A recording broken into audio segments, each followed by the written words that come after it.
رسول سے محبت کا دم بھرتا ہے تو پھر اس کے لیے ضروری ہے کہ رسول کے نقش قدم پر چلے۔ اگر کوئی شخص اللہ سے محبت کا دم بھرتا ہے تو اس کے لیے ضروری ہے کہ اللہ کے احکامات کو مانے۔ اللہ تبارک و تعالیٰ جب کسی سے محبت فرماتے ہیں تو فرشتوں کو حکم دیتے ہیں کہ فرشتوں، میں فلاں بندے سے محبت کرتا ہوں، تم بھی اس سے محبت کرو۔ سب سے پہلے جبرائیل سے فرماتے ہیں، جبرائیل میں فلاں بندے سے محبت کرتا ہوں، تم بھی اس سے محبت کرو۔ پھر جبرائیل امین آسمان پہ صدا بلند کرتے ہیں، فرشتوں، فلاں بندے سے اللہ تبارک و تعالیٰ محبت کرتے ہیں، تم بھی اس سے محبت کرو۔ اور جب اللہ تبارک و تعالیٰ کسی سے نفرت کرتے ہیں تو پھر جبرائیل کو حکم دیتے ہیں، جبرائیل میں فلاں بندے سے نفرت کرتا ہوں، تم بھی اس سے نفرت کرو۔ پھر جبرائیل امین آسمان میں صدا بلند کرتے ہیں، کہتے ہیں کہ فرشتوں، اللہ تبارک و تعالیٰ فلاں بندے سے نفرت کرتے ہیں، تم بھی اس سے نفرت کرو۔ سوچئے، جس بندے سے اللہ تبارک و تعالیٰ نفرت کرتے ہوں گے اس کا میدان حشر میں کیا حال ہوگا۔ ہمیں اللہ کے نفرت سے بچنا ہے، اللہ کے محبت میں ہمیں گرفتار ہونا ہے۔ اگر ہمارے دل میں محبت ہے اللہ کی، اگر ہمارے دل میں محبت ہے اللہ کے رسول کی، تو پھر ہمیں احکام خداوندی کو ہمیں ماننا ہوگا۔ اگر ہمیں رسول سے محبت ہے تو پھر ہمیں اسے دل سے محبت کا پیروکار بنانا ہوگا۔ اللہ کے نبی سے محبت کا تقاضا یہ ہے کہ اللہ کے نبی کے ہر ادا کو، اللہ کے نبی کے ہر عمل کو، ہر قول کو، ہر فعل کو ہم دل سے اسے تسلیم کریں، دل سے اسے قبول کریں، پھر اس پر عمل کریں۔ کیوں اللہ سے اور اللہ کے رسول سے محبت کا تقاضا ہی یہی ہے کہ اس کے احکامات کو مانا جائے۔ اگر ہم اللہ کے احکام کو، رسول کی فرما برداری کو ہم قبول نہ کریں تو پھر ہمیں اسے محبت کرنے کا کوئی حق نہیں ہے۔ اور حقیقت میں یوں کہیں کہ ہمیں اس سے محبت ہی نہیں ہے اگر ہم ان کے احکام کو نہ مانیں۔ جب تک ہم اللہ کے احکام کو نہیں مانتے، رسول نے جو راستہ ہمیں دکھا گئے، رسول نے جو ہماری ہدایت کی، جو ہمیں راستہ بتلایا، اگر ہم اس راستے پر نہیں چلے تو پھر ہمارا کوئی حقیقت ہی نہیں ہے، اس محبت کی کوئی حقیقت نہیں ہے، کیونکہ رسول سے محبت کا تقاضا ہی یہی ہے۔ اللہ تبارک و تعالیٰ قرآن میں ارشاد فرماتے ہیں، قُلْ إِن كُنتُمْ تُحِبُّونَ اللَّهَ فَاتَّبِعُونِي يُحْبِبْكُمُ اللَّهُ وَيَغْفِرْ لَكُمْ ذُنُوبَكُمْ۔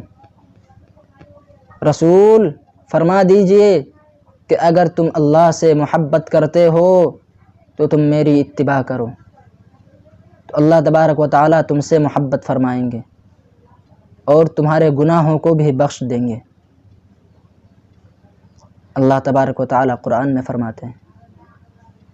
ایک اور جگہ ارشاد فرماتے ہیں، مَن یُطِعِ الرَّسُولَ فَقَدْ اطاع اللہ، کہ جس نے رسول کی اطاعت کی گویا کہ اس نے اللہ کی اطاعت کی، کیونکہ رسول کی اطاعت اللہ کی اطاعت ہے، اور یہ اس لیے کہ رسول خدا کا نمائندہ ہے۔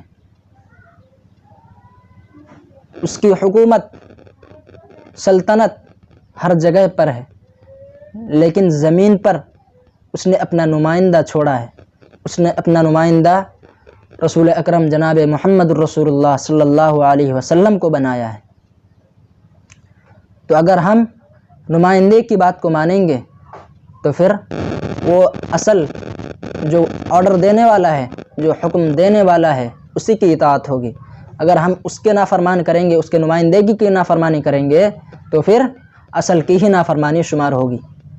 اسی لیے اللہ تبارک و تعالیٰ نے فرمایا کہ جس نے رسول کی اطاعت کی گویا کہ اس نے میری اطاعت کی، اور جس نے رسول کی نافرمانی کی تو اس نے میری نافرمانی کی۔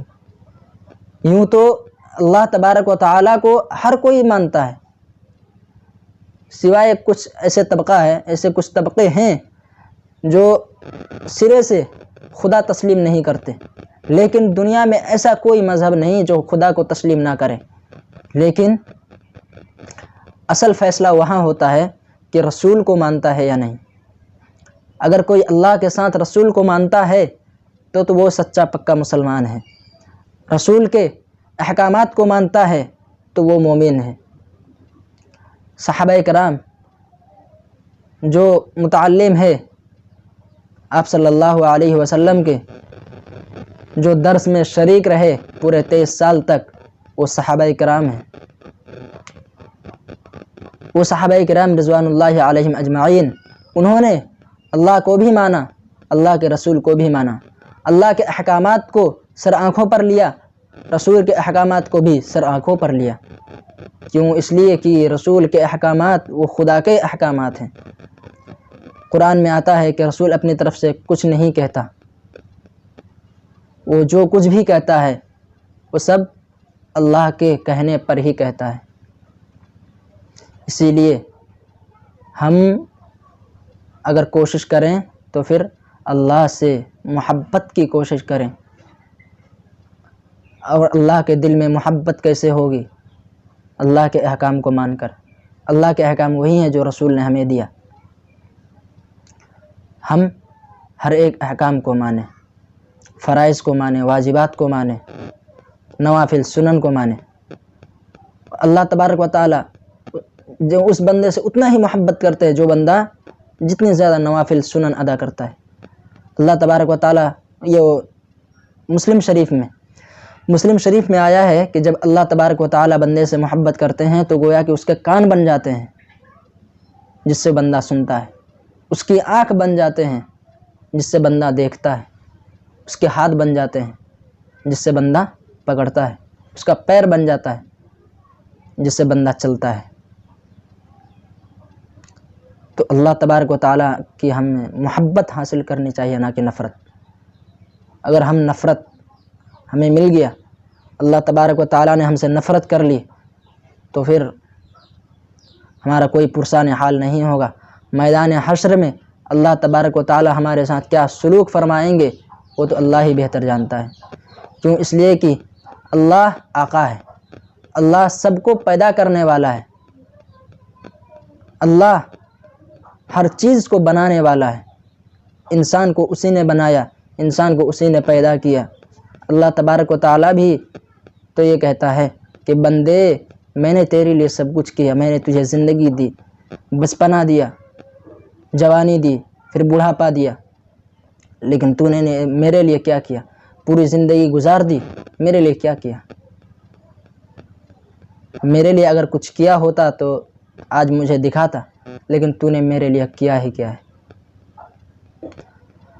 تو اگر ہم اللہ سے محبت کرتے ہیں، اللہ کے رسول سے محبت کرتے ہیں، تو ہم شریعت کے روح سے ہم احکامات کو مانیں، ہم ان تمام احکامات کو مانیں جو اللہ اور اس کے رسول ہمیں دے گئے، جو قرآن اور حدیث میں موجود ہے۔